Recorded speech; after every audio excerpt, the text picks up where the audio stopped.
بسم اللہ الرحمن الرحیم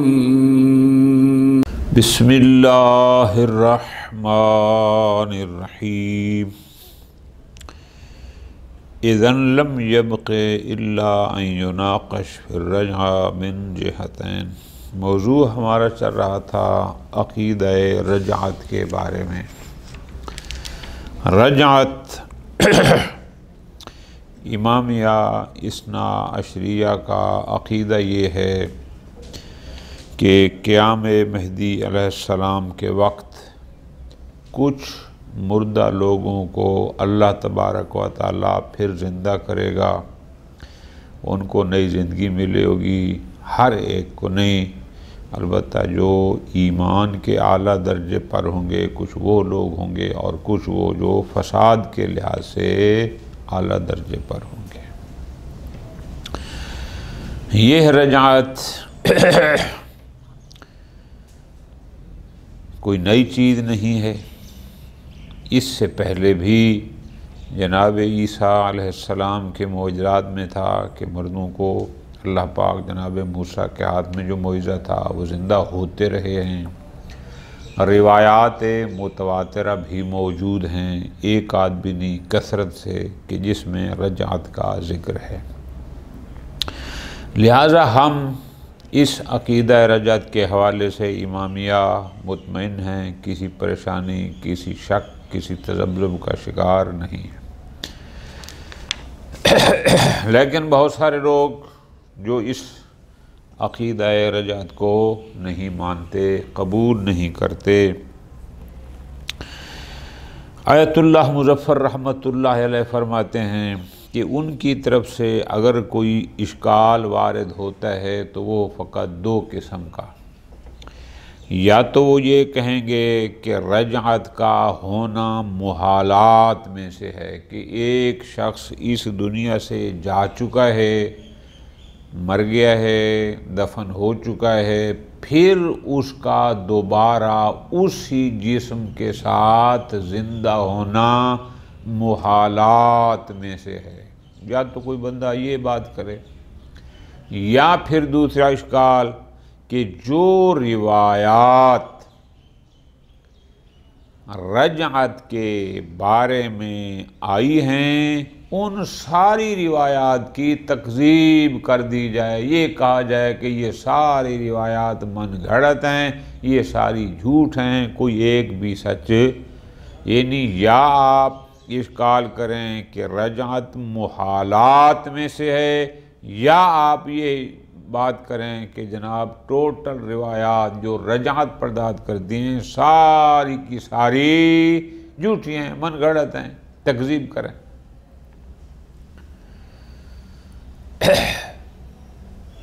اول تو فرماتے ہیں یہ دونوں باتیں بے بنیاد ہیں۔ کوئی ایک آدھ روایت ہو، دو روایتیں ہوں، تین روایتیں ہوں تو چلو ان کی تو کوئی بندہ تکذیب کرے۔ جو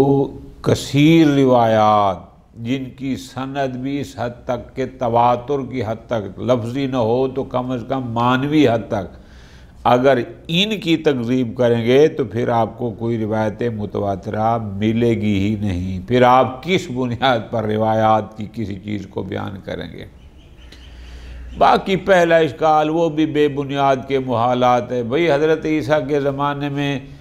کسی بھی شے کے ہونے کی سب سے بڑی دلیل اس شے کا وقوع ہے، وقوع ادل دلیل ہے۔ کیا جناب عیسیٰ علیہ السلام کے زمانے میں حکم خدا سے مردے زندہ ہوتے رہے یا نہ ہوتے رہے؟ اب اس کا انکار نہیں کریں گے، وہ تو جو معجزہ تھا، تو بس ہم نے بھی کہا ہے کہ یہ بھی نبی کے معجزات میں سے ایک معجزہ ہے، جس نے جناب عیسیٰ کے ذریعے جس ذات نے مردہ زندہ کیے وہ ذات قادر مطلق ہے، وہ جب چاہے کسی مردہ کو زندہ کر سکتا ہے۔ اس وقت بھی لوگوں نے یہی کہا تھا کہ یہ کیسے ان کو زندہ کرے گا، اب تو ان کے جسم بوسیدہ ہو چکے ہیں، تو جواب میں وہی آیا جس نے پہلے ان کو بنایا تھا اب دوبارہ زندہ بھی وہی کرے گا۔ بس نہ یہ محالات میں سے ہے، اور نہ رجعت پر دلیل اور ثابت کرنے والی روایات کی تکذیب کی جا سکتی ہے۔ محالات میں سے اس لیے نہیں ہے چونکہ ایک چیز پہلے سے عملاً ہو چکی ہے،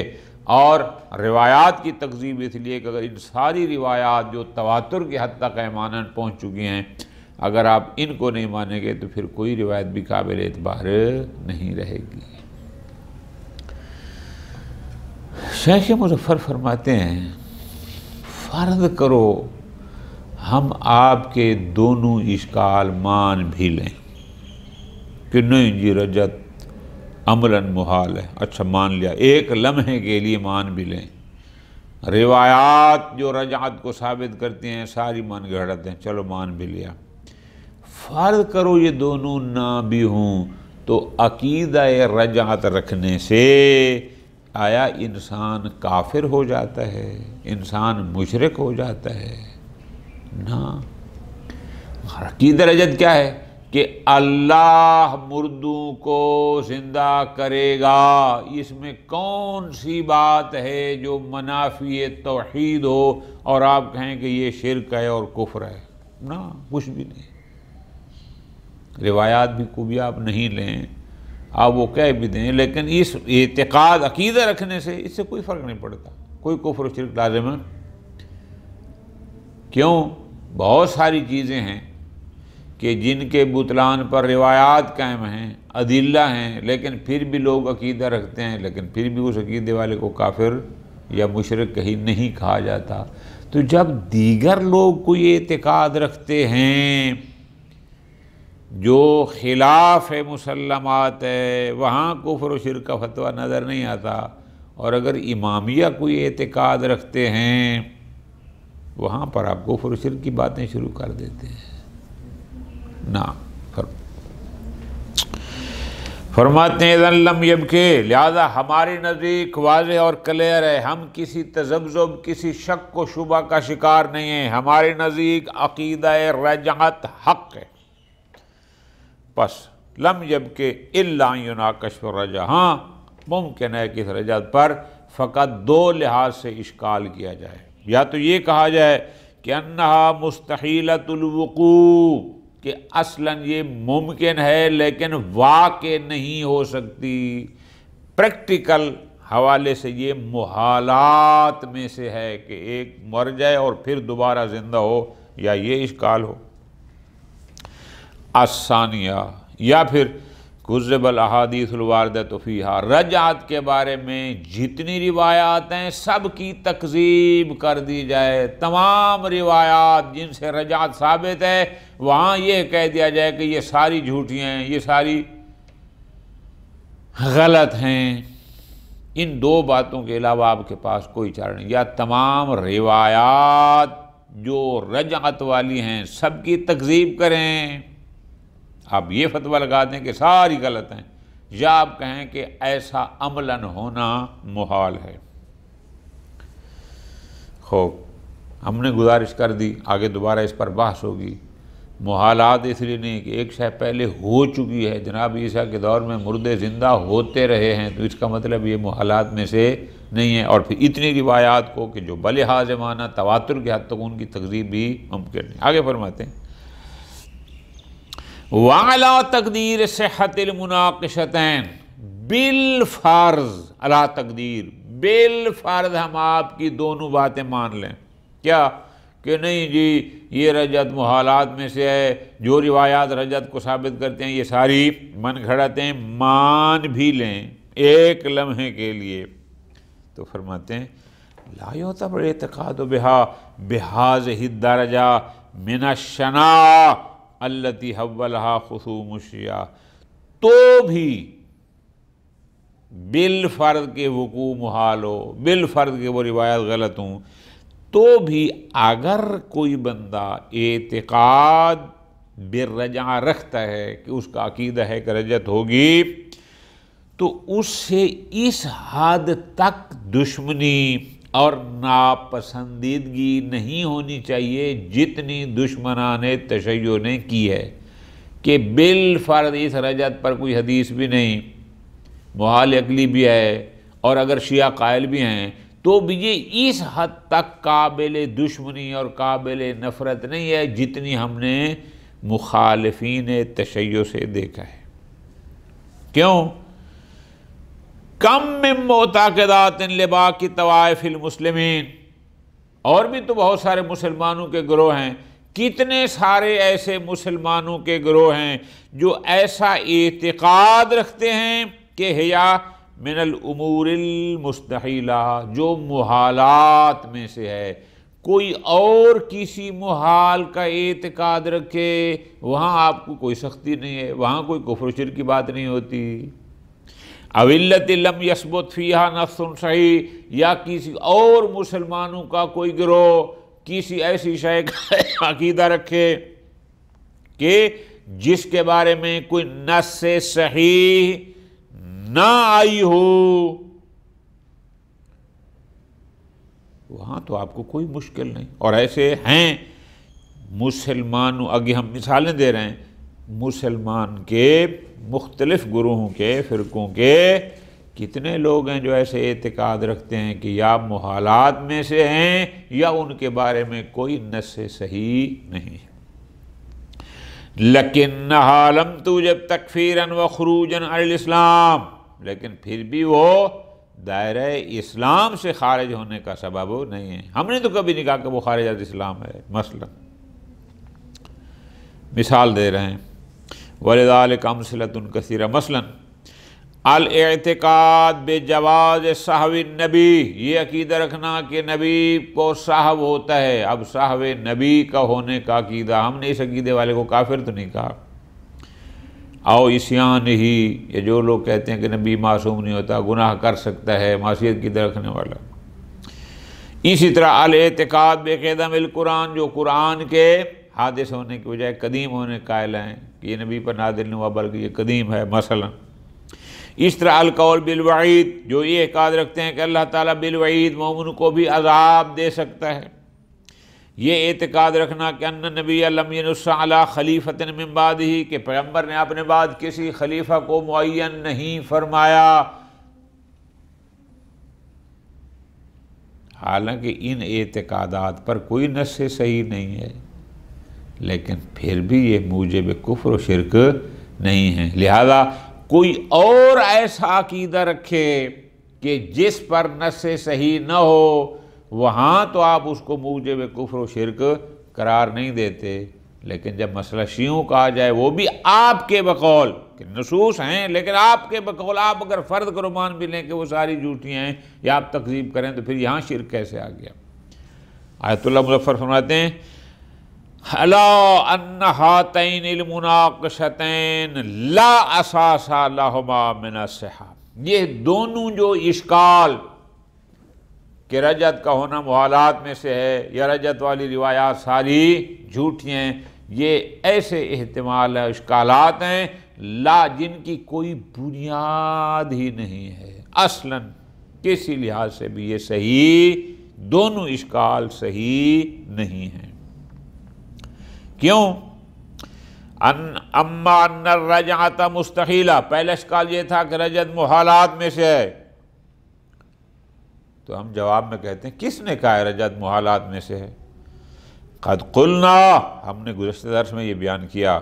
کہ انہا من نوع البعث والمعاد الجسمانی، کہ یہ رجعت اسی معاد جسمانی کی ایک قسم ہے جو ذات اقدس قیامت کے دن تمام انسانوں کو انہی اجسام کے ساتھ دوبارہ زندہ کرے گی، زندگی دے گی حساب و کتاب کے لیے، وہی ذات اس دنیا میں بھی ان کو دے گی۔ یہ اسی معاد جسمانی کی ایک قسم ہے۔ فرق یہ ہے کہ غیر انہا باس موقوت فی الدنیا، یہ ایک باس زندگی ہے جو اسی دنیا میں ایک موقت ہے، یعنی کچھ عرصے کے لیے، ظہور مہدی کے بعد کچھ عرصے کے لیے ان لوگوں کو زندگی دی جائے گی، یہ ان کی بات ہے۔ باقی ہے وہی معاد جسمانی کی ایک قسم۔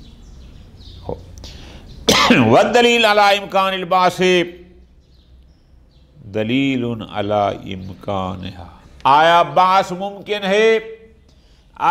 یہ ممکن ہے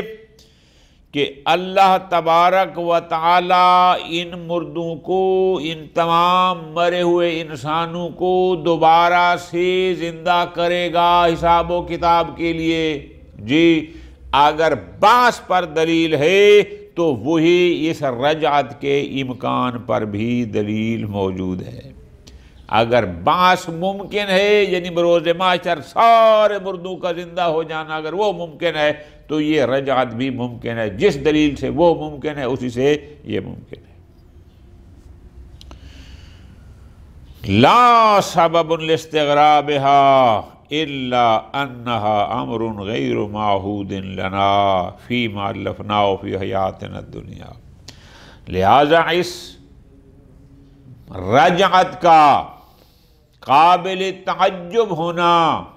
نئی چیز محسوس ہونا، وہ صرف اس لیے ہے کہ ہم اس حیات دنیاوی میں جن چیزوں سے مانوس ہو چکے ہیں ان میں یہ چیز معہود نہیں ہے، قابل انس نہیں ہے کہ ایک مر جائے اور پھر زندہ ہو جائے اس ہماری حیات دنیا میں، جس کی وجہ سے ہمیں یہ عجیب چیز لگتی ہے۔ کیوں؟ وہ اس لیے کہ لا نعرف من اسبابها، ہمیں اس کے نہ اسباب کا پتہ ہے اور نہ اس کے موانع کا پتہ ہے، ما یقربها الی اطرافنا، کہ جو اس اسباب کہ جو اگر ہمیں اسباب کا پتہ ہوتا تو وہ ہمیں رجعت کو ہمارے اعتراف کے قریب کرتا، یعنی ہمیں قبول کرنا آسان ہوتا۔ اگر موانع کا پتہ ہوتا تو وہ بعید کرتا کہ نہیں یہ موانع ہیں، نہ ہمیں اسباب کا پتہ ہے نہ موانع کا پتہ ہے۔ وخیال الانسان لا یسہل علیہ ان یتقبل تصدیق ما لم یعلفہ، اور انسانی ذہن کے لیے اس کو قبول کرنا آسان نہیں ہے کہ جو چیز عام اس کے ذہن سے مالوف نہیں ہے، کہ ایک انسانی ذہن میں ایک چیزیں ہوتے ہیں مانوسات جو روٹین میں چل رہا ہوتا ہے، کہ ایک چیز روٹین کی نہیں ہے، انسانی ذہن مانوف نہیں ہے اور اس کو فوراً وہ قبول کر لے، یہ تھوڑا سا مشکل ہوتا ہے۔ لیکن فرماتے ہیں ذالک کمن یستغرب البعث، یہ ایسے ہے کہ جیسے دوبارہ زندگی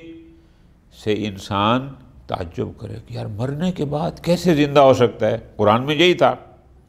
انہوں نے کہا نا من یحیی العظام وہی رمیم، کون ان ہڈیوں کو دوبارہ زندگی دے گا جبکہ یہ تو پوشیدہ ہو چکی ہیں۔ چونکہ ان کو عجیب تعجب لگ رہا تھا کہ ایک ہڈیاں جو بالکل پوشیدہ ختم ہو چکی ہیں، کچھ بھی نہیں ہے، پھر سے یہ کیسے جسم بن جائے گا؟ تو جواب میں کہا گیا یحیی الذی انشأ اول مرہ وہو بکل خلق علیم، جس نے پہلے خلق کیا تھا ان پوشیدہ جب ہڈیاں بھی نہیں تھیں، اگر وہ اس سے ان کو ہڈیاں عطا کر سکتا ہے تو ان پوشیدہ ہڈیوں کو نئے سرے سے پھر جسم میں بھی تبدیل کر سکتا ہے۔ اس لیے کہ ان کو بعث یعنی دوبارہ زندگی اور دوبارہ وہ وجود ملنا ان کے لیے قابل تعجب تھا، لیکن قرآن نے اس کی نفی کی کہ یہ تعجب نہ کرو، جو پہلے یہ خلق کر سکتا ہے وہ دوبارہ بھی کر سکتا ہے۔ آگے فرماتے نا فی مثل ذالک مما لا دلیل عقلی لنا علی نفیہ و اثباتہ، لہذا البتہ یہ کہہ سکتے ہیں کہ نہ اس پر کوئی دلیل عقلی اس کی اس بات پر ہے نہ اس کی نفی پر ہے،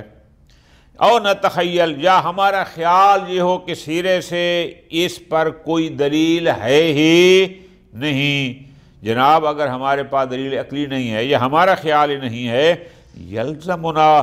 الرجوع الی النصوص الدینیہ، تو ہمارے اوپر لازم ہے کیا کہ ہم ان روایات کے سامنے سر تسلیم کر لیں، ہم ان روایات کی طرف رجوع کریں، ہم ان روایات کو متوجہ کریں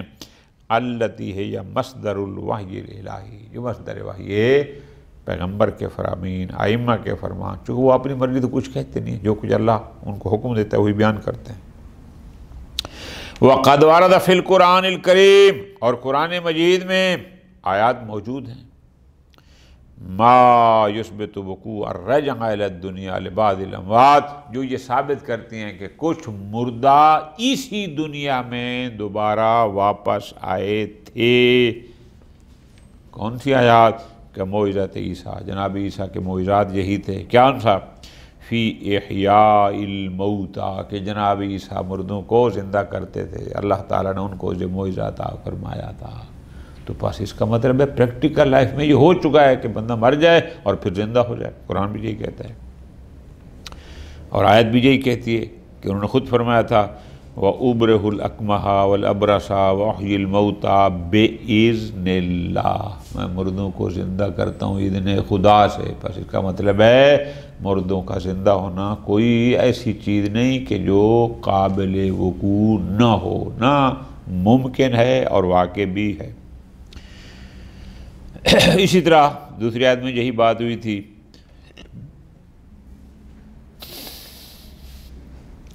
کہ انا یحیی ہذہ اللہ بعد موتہا فاماتہ اللہ مئۃ عام ثم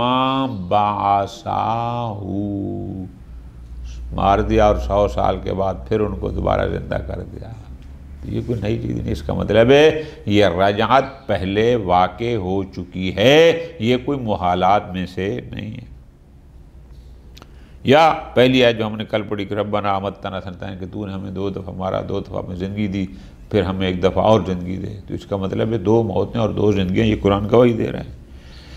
فَإِنَّهُ لَا يَسْتَقِيمُ مَعْنَى هَذِهِ الْآيَةِ بِغَيْرِ الرُّجُوعِ إِلَى الدُّنْيَا بَعْدَ الْمَوْتِ. تو پس اس آیت کا مفہوم تبھی سمجھ میں آ جائے گا جب ہم پہلے اس بات کو قبول کریں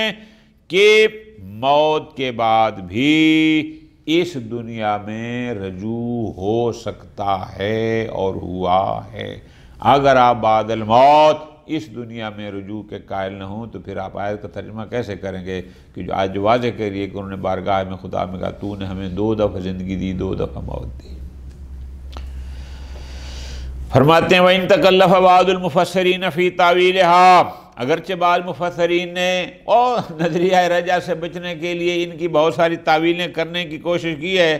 لیکن فرماتے ہیں بما لا يروي الغريب ولا يحقق معنى الآية، لیکن ایک علم دوست یا علم کے پیاسے بندے کو وہ سیراب نہیں کرتی جو تعویلیں کی ہیں، اور نہ ہی اس سے آیت کا معنی درست ہوتا ہے. لہٰذا یہ اشکال کہ رجعت محالات میں سے ہے، اصلا یہ بے بنیاد ہے. ایک شے پہلے واقع ہو چکی ہے، قرآن جس کی گواہی دے رہا ہے، آپ اس کا کیسے انکار کر سکتے ہیں؟ اما المناقشۃ الثانیہ، جو دوسرا اشکال کون سا؟ ہی دعویٰ کہ ان الحدیث فیہا موضوع، کہ جو روایات رجعت والی ہیں یہ ساری من گھڑت ہیں، یہ بنی ہوئی ہیں، کوئی روایات ایسی نہیں ہیں. فرماتے ہیں فَإِنَّهُ لَا وَجْهَ لَهُ، یہ اشکال بھی بالکل بے سروپا ہے کہ ساری روایات جو ہیں وہ من گھڑت ہیں، حقیقی نہیں ہیں. فرماتے ہیں ان الرجعۃ من الامور ضروریہ فیما جاء عن آل البیت من الاخبار المتواترہ، یہ نظریہ رجعت ہم نے نہیں بنایا.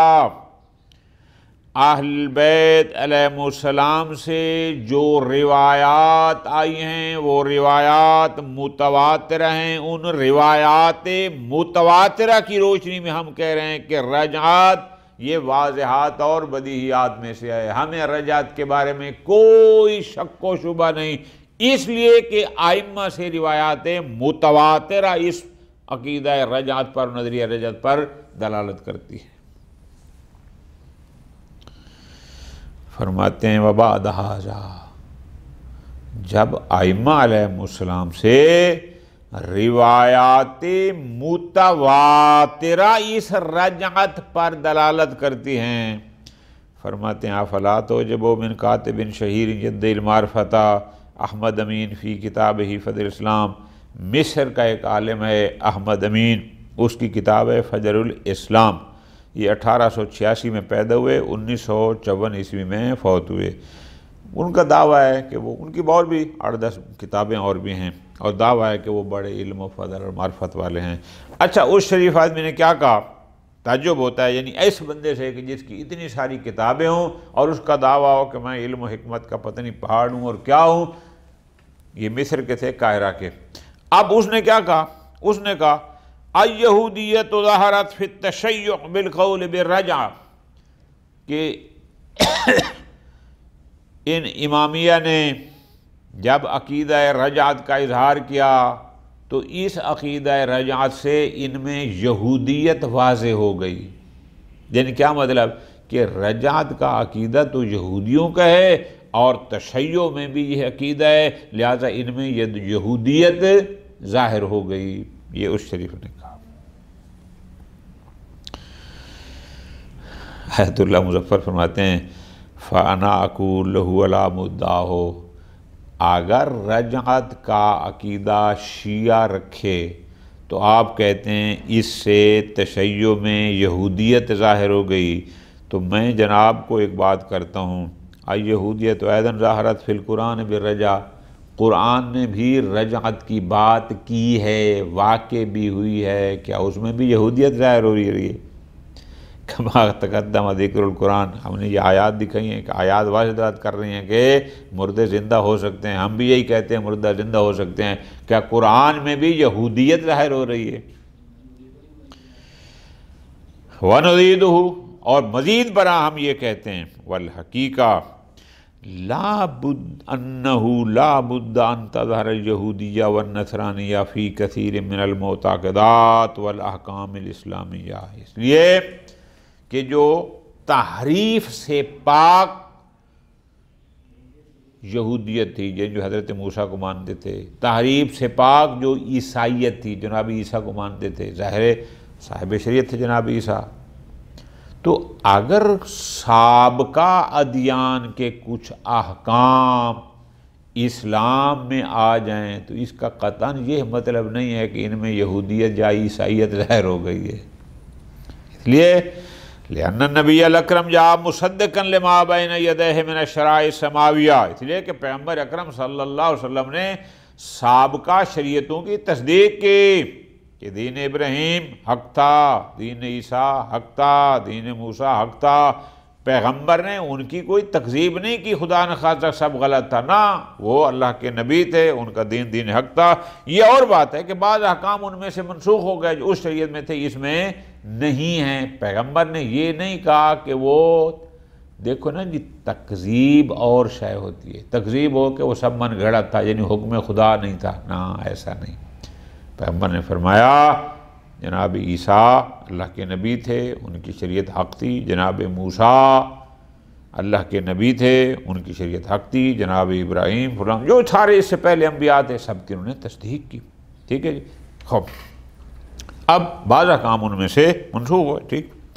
فظہور الجہودیت والنصرانیہ فی بعض المعتقدات الاسلامیہ، لہذا اگر معتقدات اسلامیہ میں کہیں کوئی ایسا عقیدہ ہو جو یہودیت یا عیسائیت کے ساتھ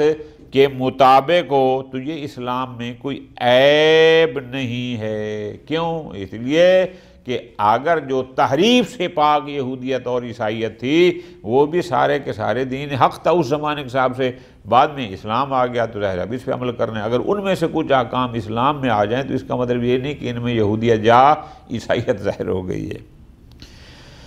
خوب علی تقدیر ان رجعت آراء یہودیت، البتہ یہ اس بنیاد پر گئے کہ جیسا کہ اس احمد امین نے کہا ہے کہ نظریہ رجعت یہودیوں کی آراء میں سے ہے، جبکہ ہمیں اس سے غرض نہیں ہے کہ یہودیوں کا ہے یا نہیں ہے، ہم تو اہل البیت سے مروی روایات کی بنیاد پر یہ عقیدہ رکھتے ہیں کہ رجعت حق ہے۔ خلاصہ فرماتے ہیں وَعَلَىٰ كُلِّ حَالٍ فَالرَّجْعَةُ لَيْسَ مِنَ الْأُصُولِ الَّتِي يَجِبُ الِاعْتِقَادُ بِهَا وَالنَّظْرُ فِيهَا، بہرحال یہ عقیدہ رجعت اصول دین میں سے جیسے عقیدہ توحید ہے، قدرت نبوت ہے، اس طرح نہیں ہے کہ جس کا اعتقاد واجب ہو۔ ہاں انما اعتقادنا، آپ نہیں مانتے تو نہ مانیں، ہم رجعت پر عقیدہ اس لیے رکھتے ہیں کان طبعا للآثار الصحیحہ الواردہ عن آل البیت علیہم السلام، چونکہ یہ نظریہ رجعت اہل بیت علیہم السلام سے روایات صحیحہ جو ہم تک پہنچی ہیں ان میں یہ عقیدہ رجعت موجود ہے، نظریہ رجعت کو بیان ہوا، اہل البیت علیہم السلام سے منقول صحیح روایات کی بنیاد پر ہم رجعت پر عقیدہ رکھتے ہیں۔ الذین ندین بعصمت من الکذب، اور ہمارا اعتقاد یہ ہے کہ ائمہ علیہم السلام معصوم تھے، کذب سے محفوظ تھے، امام جو امام برحق ہیں وہ جھوٹ کا ارتکاب نہیں کرتے۔ وَهِجَا مِنَ الْأُمُورِ الْغَيْبَةِ غیبیت، اور یہ رجعت بھی امور غیبیہ میں سے ہے، التی اخبروا عنہا، جس کے بارے میں اہل البیت علیہم السلام خبر دے کر گئے، ولا یمتنع وقوعها، اور اس رجعت کا واقع ہونا کوئی محال نہیں ہے، کوئی ممتنع نہیں ہے، یہ واقع بھی ہو سکتی ہے، اور اس کے بارے میں روایات صحیحہ بھی موجود ہیں۔ یہاں تک متن تھا آیت اللہ مظفر کا، انشاءاللہ پھر اگلے درس میں شروع کریں گے اس کی شرح۔ وصلی اللہ علی محمد وآلہ محمد۔